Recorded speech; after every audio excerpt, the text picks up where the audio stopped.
après ces premières considérations, je voudrais vous donner d'abord une figure générale du livre.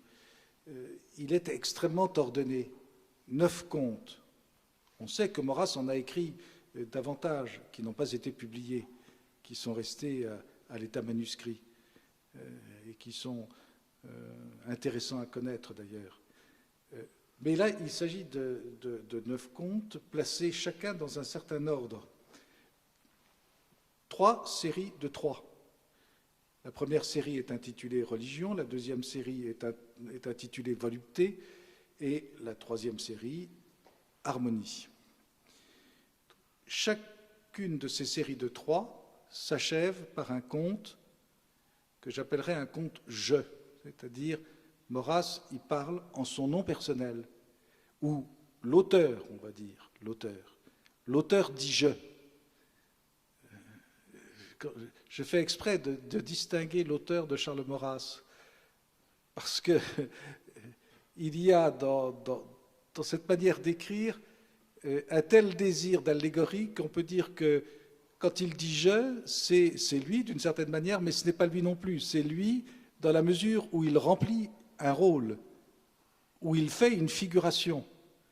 Donc « je », c'est peut-être son propre projet. Mais c'est extrêmement voulu, vous comprenez bien. 3 fois, 3 contes, et chacun des contes se termine par un conte où il dit « je ». Je, par lequel il essaye de tirer, visiblement, une leçon des 2 contes précédents. C'est extrêmement bien organisé. Et ces contes sont très brefs, en fait. 15 pages, 20 pages. Écrits d'une écriture extrêmement raffinée, extrêmement élégante, presque mystérieuse à force d'être léchée, très harmonieuse, avec une volonté de cadence, de rythme, à la Bossuet, à la Rousseau, à la Anatole France, puisqu'il se recommande d'Anatole France et de Barrès. Voilà.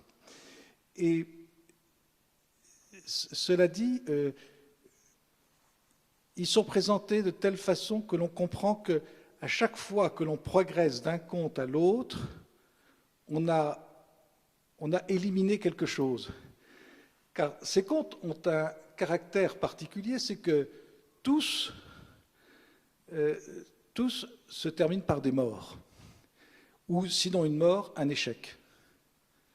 Et donc, c'est une succession d'échecs. Tout échoue. Dans l'œuvre de Maurras, tout échoue. Il y a quelque chose même de triste.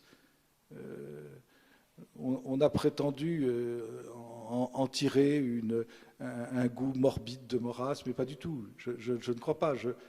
Je pense que c'était dans son intention. Il savait qu'il vivait à un tournant. Ces livres sont écrits donc en 1895, la fin du 19e, le début du 20e. Il arrive, il a un projet.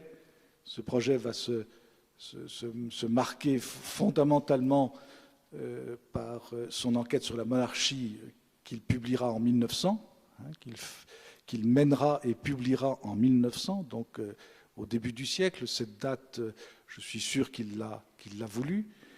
Il disait à cette époque qu'il se battait pour l'année 1950, et en fait il comprenait, il savait à l'avance que bien qu'il eût raison dans ses démonstrations rationnelles, malheureusement ce projet ne trouverait pas immédiatement l'aboutissement qu'il souhaitait. Il eût été souhaitable que la France retrouvât sa monarchie avant la guerre de 14 pour pouvoir la gagner et surtout pour pouvoir faire la paix, une paix efficace alors qu'on a fait une mauvaise paix.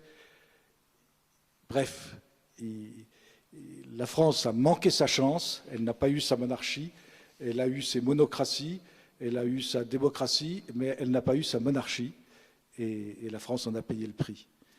Et ça, je suis sûr que ça poignait Maurras. Il en était frappé. Il savait que son œuvre était nécessaire, il l'a menée jusqu'au bout, mais comme un athlète. Il l'a menée comme un athlète, ne sachant pas s'il pourrait aboutir au résultat qu'il espérait. Voilà. Alors, ces trois contes, les trois premiers contes sont intitulés Religion. Il s'agit d'éliminer les fausses religions qui avaient cours de son temps. Et la première de ces religions, intitulée le miracle des Muses, en fait, s'en prend, alors je ne vais pas en faire l'explication mot à mot, puisque là je fais une présentation générale, je m'arrêterai simplement sur un conte tout à l'heure, le conte des serviteurs, un petit peu plus longuement, mais puisque je fais une présentation générale, je me contente donc de généralité. Le miracle des Muses, le premier conte des religions, s'en prend au rationalisme moderne. Donc il met en scène Phidias, c'est-à-dire l'athénien par excellence, le grec par excellence, mais il est en exil, il explique qu'il est en exil, donc c'est la philosophie grecque, on va dire, puisque la figure est allégorique, et il serait possible de montrer par des textes à quel point la sculpture est d'une certaine manière l'art qui serait le plus proche dans l'ordre rationnel de la théologie, et donc Maurras s'en prend à une certaine philosophie, à une certaine théologie rationaliste qui prétend convaincre par des arguments purement rationnels, par des arguments purement artistiques, de la nécessité de la divinité. Et il montre que ça ne tient pas. Et en fait, il s'en prend à ce qui peut apparaître depuis, on peut dire, le XVIe siècle, le XVe, XVIe, XVIIe, XVIIIe et encore plus au XIXe siècle, à un certain déisme. À un déisme qui est élaboré par des gens qui eux-mêmes ne croient pas, fondamentalement ne croient pas. Et on s'imagine simplement que cette divinité est nécessaire au peuple pour que les peuples accourent et que les peuples viennent rendre leur culte à un Dieu qui est nécessaire à l'ordre social et qui fait vivre une certaine prêtrise, fait vivre un culte.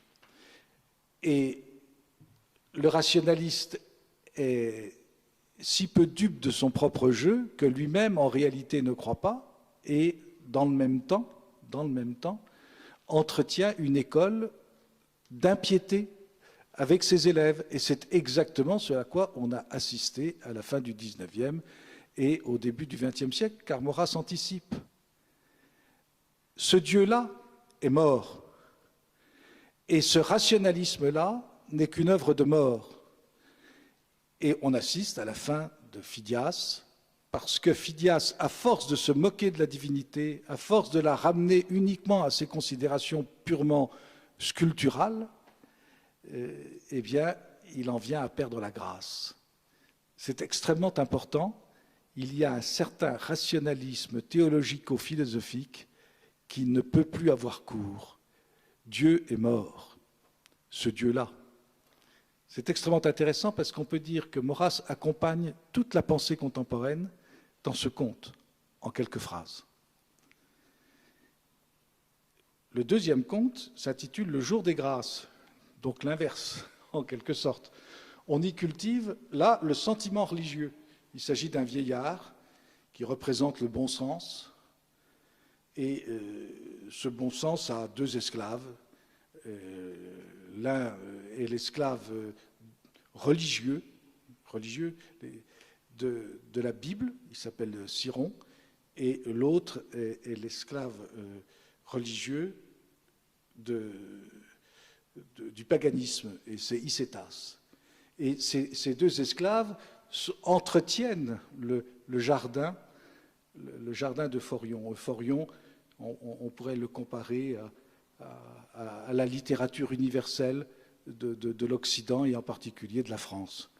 Et ces deux esclaves étaient effectivement là, au service, c'était le mode allégorique biblique, le mode allégorique païen qui nourrissait la littérature de l'époque. Et Maurras montre que l'exaltation exacerbée de ces sentiments, ils vont participer au jour des grâces dans la ville de Sybaris, où tout le monde est convoqué. Cette ville de Sybaris, c'est l'exaltation de tous les sentiments jusqu'au summum, jusqu'au-delà des possibilités humaines. Et c'est exactement ce que l'on a proposé dans les grands rendez-vous de la fin du XIXe siècle, les grands rendez-vous religieux, les grands rendez-vous politiques, où on exaltait, on disait à l'homme, tu dois aller jusqu'au bout de tes possibilités de liberté, de croyance, de fraternité, d'égalité, etc. et que sais-je. Et c'est au cours d'un grand banquet où on sert une espèce de saumure qui est considéré comme le summum de la délectation et au cours duquel l'immense majorité, enfin la totalité des citoyens de Sybaris et la majorité des esclaves meurent en consumant ce ragoût, ce ragoût d'esclaves dont on dit que c'est le summum de la félicité. Et Euphorion n'a plus ses esclaves, sauf un qui prétend revenir, et c'est évidemment Ciron, l'esclave biblique. Le biblisme prétend revenir, mais Euphorion, qui est un sage, ne peut plus croire ce que dit, ne peut plus croire ce que dit Ciron, et par conséquent, c'est lui-même qui le tue, qui l'achève, parce qu'il n'est pas permis d'aller au-delà à l'homme, d'aller au-delà de ses possibilités humaines et de s'identifier à Dieu. Deuxième conte, c'est extrêmement intéressant. C'est la mort de Dieu dans le premier conte, et dans ce deuxième conte, c'est la mort de l'homme qui se fait Dieu. Je ne sais pas si c'est considérable, parce que Maurras a tout dit, en quelques pages, il a tout dit sur la nullité, le néant de la philosophie moderne, ou des prétentions philosophiques modernes, et des religions modernes. Alors le troisième conte, il s'agit de la Reine des Nuits, dans cette partie-là. La Reine des Nuits, c'est un conte-jeu, par conséquent. Il s'agit de la Lune, la Reine des Nuits. La Lune s'offre à l'auteur, celui qui signe « je ». Elle s'offre un soir, et elle se présente à lui comme une déesse. Et à travers un étang où elle joue, il est entraîné et il monte jusqu'à un endroit mystérieux où il se retrouve avec elle dans une sorte de palais. Et en réalité, quand on traduit de façon symbolique ces phrases merveilleuses et mystérieuses, on comprend qu'en réalité, Maurras décrit, puisqu'il parle déjà au futur, dans ce conte, il est un homme à la force de l'âge, la trentaine, au départ. Il est un vieillard à la fin. En quelque sorte, il décrit sa vie à l'avance. Enfin, la vie de son projet. Et la Lune représente la politique. Comme le soleil dans ses contes figure la puissance religieuse, l'autorité de la religion. Et il est donc entraîné dans un étang dans la symbolique de Maurras, et je pense avoir montré ça dans une série de conférences de façon très, très apodictique. L'étang représente la vie politicienne, de même que la mer figure les grandes considérations de la politique divine. Et donc Maurras, de façon étrange, joue avec la politique. La politique l'entraîne dans un étang, dans un marais, où il rencontre toutes sortes de phénomènes qu'il étudie et qui l'intéressent. Et ensuite, il rebondit et il arrive dans une sorte de palais, qui est le palais de la divinité politique. Et là, il va se passer je vais aller très vite, je résume le conte, qui est d'une richesse incroyable. Maurras transfiguré, enfin l'auteur transfiguré, rencontre la politique et vit avec elle un drame. Car cette politique, qui est la politique française, comprend l'intérêt de la sagesse de l'auteur, qui est ravi, à côté d'elle. Elle veut s'approprier cette sagesse, elle veut donc vivre une vie d'amour avec cette sagesse, mais lui, le sage, il se rétracte parce qu'il sait très bien que elle, ce qu'elle aime, ce n'est que l'amour. Elle n'aime pas la sagesse véritablement, elle fait semblant. Et en réalité, elle ne veut vivre que de sa propre passion, la passion politicienne. Et donc, la France, qui est la première de toutes les nations, est là figurée avec sa vie politique, qui est une vie politique qui devrait être prestigieuse. Quand on pense à l'intelligence qui pouvait encore se trouver dans les luttes politiques de la fin du XIXe et du début du XXe siècle, des hommes remarquablement cultivés qui sont là et qui sont en quête d'un véritable projet de sagesse, et ils sont épris d'une certaine manière du projet maurassien, du projet de Maurras. J'aime pas le mot de maurassien, lui non plus d'ailleurs ne l'aimait pas, et finalement ça se termine mal. Ça se termine mal et de façon assez étrange, parce qu'il y a là-haut dans le ciel un miroir qui dit non à cette union qui est une union scandaleuse. Et le sage sait qu'il n'est pas fait pour diriger la reine des nuits. Lui, il n'a de propos que des propos de sagesse, c'est tout. Il n'est là que pour donner sa leçon. En fait, cette reine des nuits, elle devrait aller, non pas vers le sage, elle devrait aller vers l'institution qui lui garantirait sa pérennité. Et c'est ce qu'elle ne veut pas.